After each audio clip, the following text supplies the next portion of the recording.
층간소음 공격의 진실. 아랫집, 가족 같지만 가해자? 우리의 소리가 왜곡된 이유는? 층간소음 공격의 진실. 소음 뒤에 숨겨진 불편한 진실. 우리는 모두 평화로운 거주 환경을 원합니다.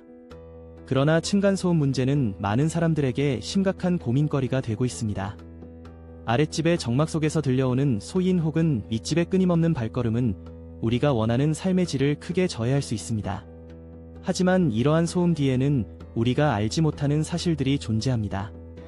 아랫집이란 가족으로 여겨지기 쉽지만 그들 중 일부는 오히려 피해자가 아닌 가해자일 수 있습니다. 소리와 감정의 왜곡. 층간소음에 대한 우리의 반응은 심리적으로도 큰 영향을 받습니다. 소음은 단순히 듣는 것이 아니라 그 소음이 우리에게 불안과 스트레스를 가져다 줄 수 있습니다. 최근 들어 아랫집에서 발생하는 소음이 단순한 생활소음이 아니라 특정한 목적을 가지고 이루어진 것일 가능성도 제기되고 있습니다.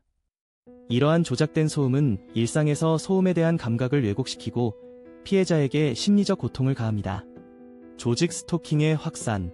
층간소음의 원인은 단순히 일상적인 소음이 아닙니다.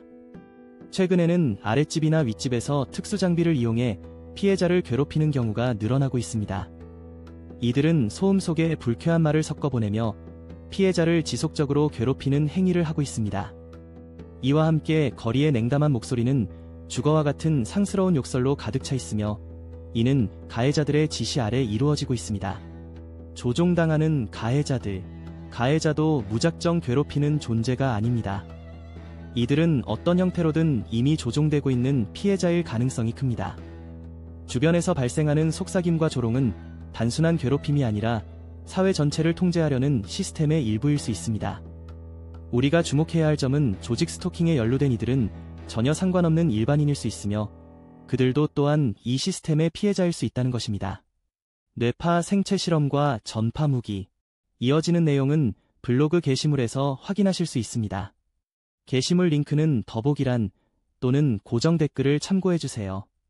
영상이 도움이 되셨다면 좋아요와 구독 부탁드립니다. 감사합니다.